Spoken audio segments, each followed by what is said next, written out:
Est-ce qu'aujourd'hui, dans notre pays, vous, François Hollande, vous trouvez que les choses sur les libertés sont en danger? Je crois qu'au nom d'une cause qui est juste, nécessaire, lutter contre le terrorisme, on est en train de faire des amalgames et des confusions. C'est-à-dire que celui qui n'est plus dans la norme, qui peut avoir un comportement déviant, qui peut parfois même être au-delà de la loi, peut être assimilé à un terroriste. Ce qui, là, est une atteinte grave aux libertés. Pourquoi on fait ça? Pourquoi le pouvoir politique fait ça selon vous? Je crois qu'il y a d'abord une espèce de mouvement politique, c'est-à-dire de donner le sentiment qu'il y a une menace et que le pouvoir y répond. Donc il y a une intention politique qui est... Ils inventeraient la menace alors? Non, je crois qu'ils ne l'inventent pas. Il y a quand même des actes qui se sont produits, caténaires, mais on lui donne un sens qui n'est pas le bon et on lui donne une portée, on en fait un acte terroriste comme pour justifier l'intervention sécuritaire du pouvoir et son efficacité. Et puis deuxièmement, il y a une forme de dérive sécuritaire qui justifie des lois sans cesse plus répressives au nom d'une menace qui parfois est réelle et parfois, on le voit bien, est virtuelle, voire même inexistante.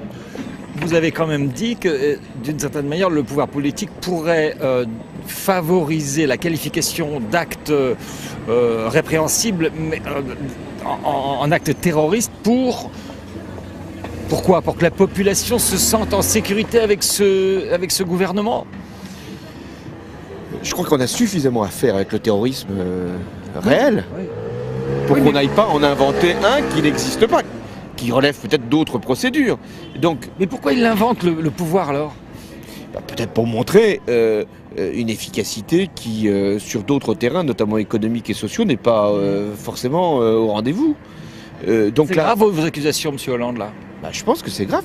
Mettre en cause des hommes et des femmes, les priver de liberté, les accuser de terrorisme, c'est grave.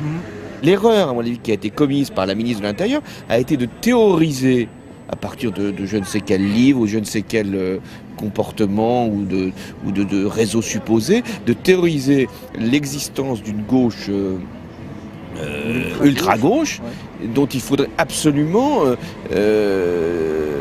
mettre hors d'état de nuire ces prétendus doctrinaires ou exécutants. Bon, je crois qu'avant de porter une telle accusation, je ne dis pas qu'il n'y a pas un moment des surveillances à observer. Il y a sûrement des surveillances à observer et même des répressions à exercer quand il y a des mises en cause des matériels ou des biens qui appartiennent à l'État ou qui appartiennent à l'entreprise publique. Il faut que les choses se fassent. Mais de là à imaginer un scénario où le terrorisme serait là, présent, dans le cœur même de nos villages, je pense que là, il y a eu une dérive. Alors, la ministre de l'Intérieur, si maintenant les procédures démontrent que ces jeunes ne sont pour rien, y compris pour les actes dont on les a supposés coupables, alors là, je pense qu'il faudra des excuses de la part du ministre de l'Intérieur. Si maintenant, on lit les livres et on recherche leurs auteurs et on interprète leurs textes, et on va les chercher manu militari, y compris même en Corrèze, pour les mettre sous les verrous, c'est vrai que c'est inquiétant.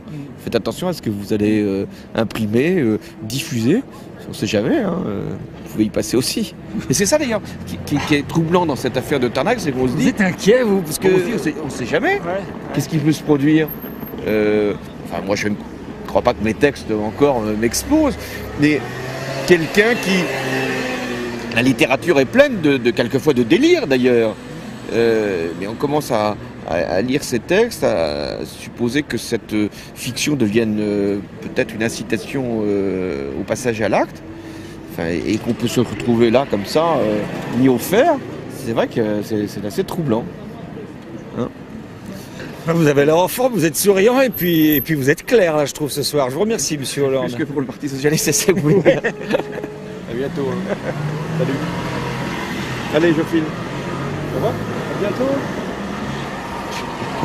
Alors la prochaine, oui, on se voit, je suis dans mon bureau comme on avait dit. Hein. Merci. Toi aussi, c'est bien. Très bien. Attends. Très bien.